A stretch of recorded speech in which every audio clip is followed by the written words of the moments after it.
नमस्कार और स्वागत है आप सभी का। और अभी हम बात करेंगे IUCN के बारे में, यानी कि international union for conservation of nature, यानी कि प्राकृतिक संरक्षण के लिए अंतर्राष्ट्रीय समूह, या ऐसे कहें कि अंतर्राष्ट्रीय प्रकृति संरक्षण संघ। तो IUCN की बात करें तो इसके द्वारा एक लिस्ट भी जारी किया जाता है जिसे कि IUCN रेड लिस्ट कहा जाता है। साथ ही साथ ध्यान दीजिएगा, IUCN के रेड लिस्ट जारी करता ही है जिसमें जंगली जानवरों के बारे में रहता है जानकारी कि उनकी स्थिति क्या है वर्तमान में। इसके अलावा IUCN एक रेड लिस्ट और जारी करती है जिसे कि IUCN red list of ecosystem कहा जाता है।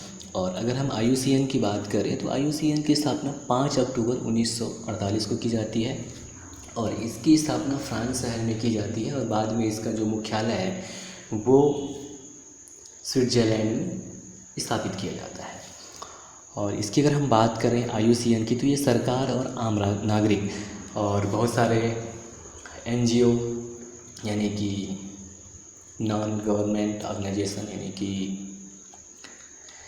जो जिसे सिविल सोसाइटी कहा जाता है, उनसे मिलकर बना संघ है। और ये विश्व की प्राकृतिक स्थिति को संरक्षित करने के लिए एक वैश्विक प्राधिकरण है और इसकी स्थापना जैसा कि बताया आपको 5 अक्टूबर 1948 को किया जाता है और इसका मुख्यालय स्विट्ज़रलैंड में है, लेकिन इसकी स्थापना फ्रांस में की गई थी। ध्यान दीजिएगा, ये कभी कभी पूछ सकता है कि इसकी स्थापना कहाँ की गई थी, तो फ्रांस में किया गया था।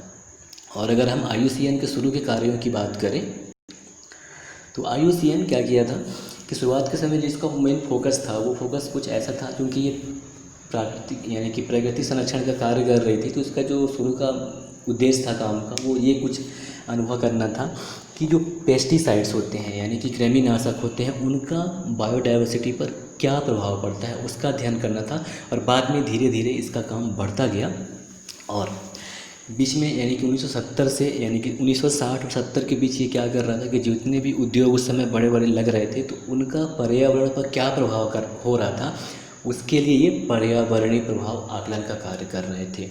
और वर्ष 1964 में IUCN रेड लिस्ट जारी करने लगा उसके बाद, और इस लिस्ट में यानी कि रेड लिस्ट में संकटापन्न प्रजातियों के बारे में बताया गया। और उसके अलावा IUCN की हम बात करें तो जो अब बहुत बड़ी संस्था हो गई है, हालांकि ये इंटर गवर्नमेंटल संस्था है यानी कि अंतर सरकारी संस्था है जिसमें बहुत सारे देश यानी कि लगभग जिसमें 160 देश शामिल हैं वो, और बहुत सारे देशों की जो NGO है, सिविल सोसाइटियाँ हैं, वो इसके साथ जुड़ के काम करती है। और IUCN 1980 में यूनाइटेड नेशन एनवायरमेंटल प्रोग्राम और WWF से जुड़ता है। और इसके अलावा IUCN की अगर हम और चर्चा करें तो ये रामसर कन्वेंशन ऑफ वेटलैंड जो हुआ था 1971 में, साथ ही साथ सिटीज़ बनाई गई और कन्वेंशन ऑन बायोलॉजिकल डाइवर्सिटीज़ यानी कि CBD हुआ 1992 में, तो उनके निर्माण में भी महत्वपूर्ण भूमिका निभाया है IUCN। अगर हम इसके कार्य की बात करें तो मेनली जो IUCN का काम होता है ये लोग यानी कि पब्लिक और नेचर संरक्षण का कार्य करता है। इसके अलावा अगर हम IUCN के जो क्षेत्र हैं, जो रीजन है उसकी बात करें तो ये लगभग संसार के सभी देशों में कार्य करता है, लेकिन इसमें फ़िलहाल 160 देश ही शामिल हैं।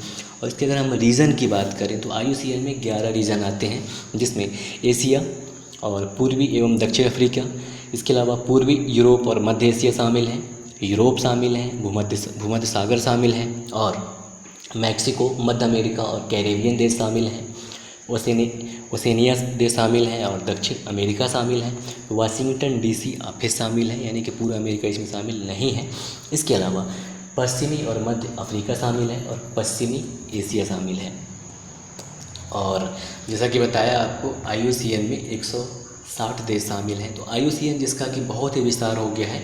अगर हम इसके काम की बात करें कि किस थीम पर काम करता है यानी किस किस चीज़ के लिए काम करता है, तो चूँकि इसका जो मेन कार्य है वो है नेचर कंजर्वेशन यानी कि प्रकृति का संरक्षण, तो ये व्यापार और जैव विविधता पर ध्यान देता है। इसके अलावा ये पर्यावरण परिवर्तन, पारिस्थितिकी प्रबंधन, पर्यावरणीय कानून, वन, लिंग यानी कि जो लैंगिक भेद वगैरह किया जाता है उसके लिए भी काम करता है, ग्लोबल पॉलिसी यानी कि वैश्विक नीति के लिए काम करता है, प्रशासन और अधिकार यानी कि गवर्नेंस एंड राइट के लिए काम करता है, और प्रोटेक्टेड एरिया यानी कि संरक्षित क्षेत्र के लिए भी ये कार्य करता है।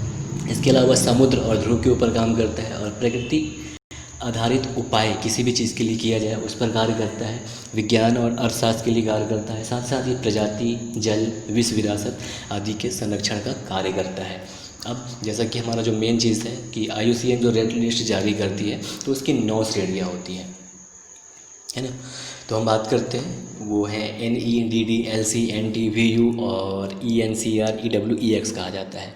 तो अगर हम NE की बात करें यानी कि नॉट इवेल्यूटेड, तो इस श्रेणी में क्या होता है कि इस प्रकार की जातियों का संरक्षण स्थिति का आकलन फिलहाल नहीं किया गया है। और DD यानी कि डेटा डिफिशिएंट, यानी कि यहाँ पे आंकड़ों का अभाव है और IUCN के पास, तो इस पर कोई अपना रिपोर्ट नहीं प्रकाशित कर सकता।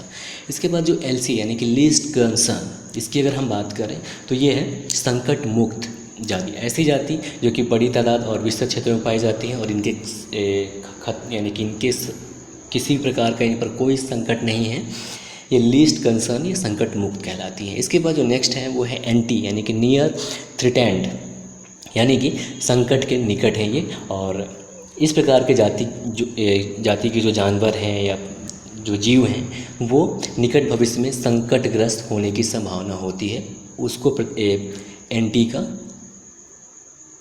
NT लिस्ट में रखा जाता है। इसके बाद जो नेक्स्ट है वो है वल्नरेबल।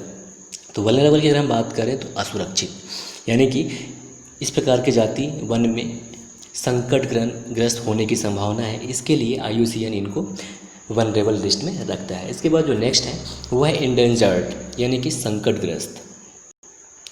और इस प्रकार के जो जाति होते हैं और इनका वन से विलुप्त होने का खतरा बना हुआ होता है।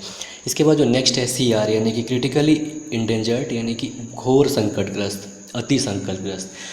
तो इस प्रकार के जो जीव होते हैं इनका वनों से विलुप्ति का बहुत ही ज़्यादा खतरा बना होता है, तो ऐसे प्राणियों को CR के लिस्ट में रखा जाता है। इसके बाद EW यानी कि एक्सटेंट इन द वाइल्ड, यानी कि ये वन से विलुप्त हो चुके हैं, यानी कि और जो ऐसे जाति होते हैं या तो ये वनों से पूर्णतः विलुप्त हो जाते हैं और इनके जो भी सदस्य बचते हैं वो या तो आपको केवल चिड़ियाघर में मिलते हैं या फिर किसी भी अन्य स्थान पर होते हैं जहाँ इनको संरक्षित किया जाता है, लेकिन ये अपने मूल स्थान में नहीं पाए जाते, तो इनको EW में शामिल किया जाता है। इसके बाद एक्सटिंक्ट यानी कि विलुप्त।